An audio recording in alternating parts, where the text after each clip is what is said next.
پورے پاکستان سے بہت بڑی بڑی شخصیات نے جو ہے وہ پاکستان مرکزی مسلم لیگ کو جوائن کیا، اور ان میں کچھ ایسی متنازع شخصیت بھی تھی جن کے اوپر انڈیا نے باقاعدہ دہشت گردی کے الزامات بھی لگائے، اور امریکہ نے بھی اس کو آن کیا، اور امریکہ نے ان کے اوپر جو ہے نا وہ انعامات بھی رکھیں۔ ایسی شخصیات نے مرکزی مسلم لیگ کو as a political party join کیا ہے۔ تو میرا سوال یہ ہے، کیا ایسی شخصیات کی جوائن کرنے سے جماعت کی ساکھ کو کوئی مسئلہ تو نہیں ہے پاکستان کے اندر؟ کیا مرکزی مسلم لیگ اپنا ایک ایجنڈا لے کر ان شخصیات کے ساتھ آگے بڑھ سکتی ہے، حکومت میں آ سکتی ہے؟ اچھا دیکھیں، پہلی بات تو یہ کہ ہمیں یہ سمجھنا پڑے گا کہ الیکشن لڑنے کے لیے پاکستان کا الیکشن کمیشن جو ہے اسکروٹنی ہوتی ہے، کئی ادارے اس کو دیکھتے ہیں، اور اس کے بعد جب اس کے اوپر کوئی کیس نہیں ہوتا تو پھر وہ بندہ جو ہے ہر طرح سے کلیئر ہونے کے بعد بیلٹ پیپر کے اوپر اس کا نام، اس کا انتخابی نشان اس کا آتا ہے، اور پھر وہ الیکشن لڑنے کا اہل ہوتا ہے۔ سیاسی جماعت تو دور کی بات، ایک عام آزاد امیدوار کے لیے بھی سارے مرحلے ضروری ہیں، اس کے بغیر وہ الیکشن نہیں لڑ سکتا۔ 500+ کینڈیڈیٹس کے ساتھ ہم نے 2024 کا الیکشن لڑا،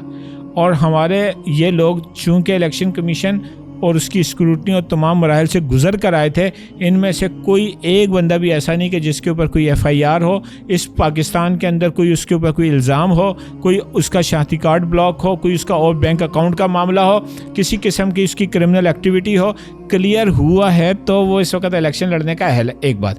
دوسری بات، انڈین پراپیگنڈا۔ انڈیا تو ہر چیز پہ پراپیگنڈا کرتا ہے، انڈیا کی کیا بات کریں گے آپ؟ اچھا، پھر ایک اس سے اگلی بات، کسی ملک کا کسی کے اوپر الزام لگانا یا پابندی لگانا، کیا اس کا پاکستانی محب وطن شہری ہونا یہ جو ہے نا ختم ہو جائے گا؟ میں کہتا ہوں ڈاکٹر عبدالقدیر خان جو ہمارے ایٹمی سائنسدان تھے، ایٹم بم کے جو ہے نا پاکستان کا جو کریڈٹ ہے جن کو جاتا ہے، ان کے اوپر امریکہ نے بھی بہت ساری پابندیاں لگائی، یورپی یونین نے پابندی لگائی۔ ہم کہتے ہیں وہ محسن پاکستان ہے، پاکستان کو ایٹمی قوت بنانے والے ہیں۔ کوئی ان کی کسی بھی بات پہ کوئی بات کرتا ہے، پاکستان کے قانون کے اندر ہے کہ ہم بات کریں گے۔ الحمدللہ پاکستان مرکزی مسلم لیگ جو ہے، ہم عام دعوت دیتے ہیں، ہر پاکستانی اس پلیٹ فارم پر آ سکتا ہے، وہ پاکستانی ہونا چاہیے اور اس کا کوئی کرمنل ریکارڈ نہ ہو، وہ آئے اس پلیٹ فارم کے اوپر۔ ابھی ان دنوں ہمارا انٹرا پارٹی الیکشن چل رہا ہے، اور انٹرا پارٹی الیکشن کا جو اصل مقصد ہے وہ یہ ہے کہ نئے چہرے، نئی قیادت، سیاسی سمجھ بوجھ والی، وجاہت والے جو لوگ ہیں وہ آئیں، ہم ان کو UC سطح سے صدر منتخب کریں۔ کانٹے کے مقابلے چل رہے ہیں اس وقت، پورا طریقہ کار وہی ہے جو کسی بھی الیکشن کا ہونا چاہیے کہ امیدوار اپنے کاغذات نامزدگی پراپر جمع کراتا ہے، اسکروٹنی ہوتی ہے، انتخابی نشان جاری ہوتا ہے، اپنی کمپین چلاتا ہے۔ ہمارے جو رکنیت سازی فارم کے بعد ہماری جو ووٹر لسٹ بنتی ہے، اس ووٹر لسٹ میں ووٹر سے رابطہ کرتا ہے، اپنی ترتیب بتاتا ہے، ان کے مطابق جو ہے ہمارا جو رکن ہے وہ اس کو ووٹ دینے کا اہل ہوتا ہے، اور وہ کانٹے کے مقابلے کے بعد بڑی تعداد میں ووٹ لے کے علاقے میں منتخب ہوتا ہے۔ وہ کوئی بھی نیا چہرہ ہو سکتا ہے، میں کہتا ہوں پاکستانی ہونا شرط ہے، محب وطن ہونا شرط ہے، کوئی اس کا کرمنل ریکارڈ نہ ہو، اور وہ آئے اور وہ مرکزی مسلم لیگ کی جو قیادت ہے سنبھالے، مرحلہ وار وہ اوپر ہے۔ تو اللہ کا شکر ہے کہ ہم پاکستان کے قانون کی، آئین کی جو ہے وہ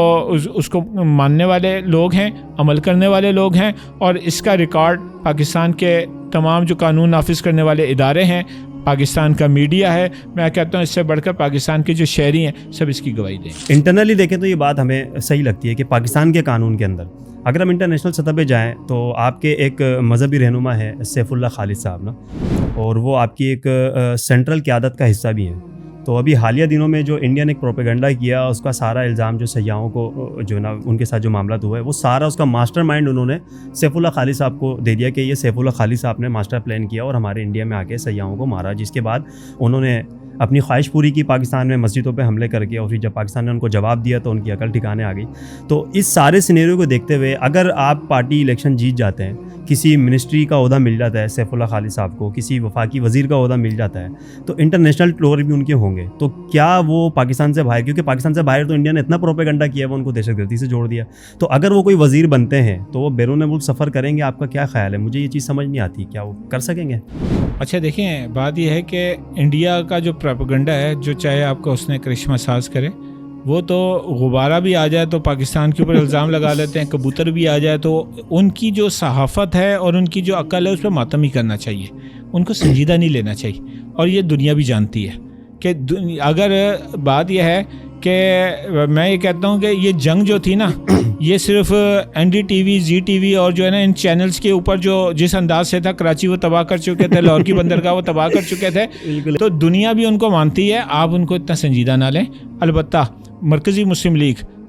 سیاسی حوالے سے اور اسی طرح قانونی حوالے سے, ابھی دیکھیں الحمدللہ پاکستان مرکزی مسلم لیگ کے جو پریزیڈنٹ ہیں خالد مسعود سندھو صاحب, وہ اس وقت سپریم کورٹ بار ایسوسی ایشن کے جو حالیہ الیکشن ہوئے ہیں وہ بہت بھاری اکثریت کے ساتھ سینئر نائب صدر جو ہے وہ منتخب ہوئے ہیں. تو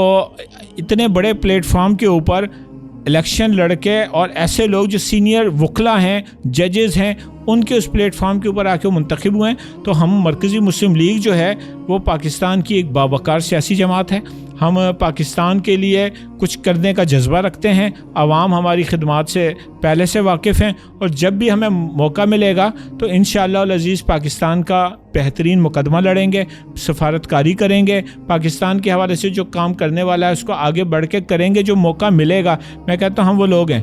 لوگ عموماً الیکشن میں نا ایک بات کرتے ہیں فیاض بھائی کہ ہم جب جیت کے آئیں گے نا یہ اور یہ کریں گے, ہم روزگار دیں گے, ہم تعلیم دیں گے, ہم صحت دیں گے, ہم فلاں کریں گے. میں کہتا ہوں جیت کے آئیں گے تو نہیں, جو ہم اب کر سکتے ہیں نا کر کے دکھا رہے ہیں. ہمارے تعلیمی ادارے بھی موجود ہیں, ہمارے ہاسپٹلس بھی موجود ہیں, ہمارا روزگار سہولت پروگرام بھی موجود ہے. اور میں سمجھتا ہوں کہ ہم سیاست میں آئے اس لیے کہ صرف سندھ کی اگر میں بات کروں 40,000 سے زیادہ اسکولز ہیں. ہمارے اسکولز کی تعداد اتنی نہیں ہے. ہم سمجھتے ہیں کہ اگر ہم اہل ہوں گے, اللہ ہمیں موقع دے گا, تو ہم تعلیم کے میدان کے اندر نا وہ کام کر کے دکھائیں گے جو کرنے کی ضرورت ہے. تو اسی طرح انشاءاللہ العزیز سیف اللہ خالد صاحب ہوں, خالد مسعود سندھو صاحب ہوں, ہماری قیادت ہو, ہمارے دیگر لوگ ہوں, ان میں سے جو بھی منتخب ہوگا انشاءاللہ پاکستان کا روشن چہرہ ہوگا, اور پاکستان کا چہرہ دنیا میں روشن کرے گا.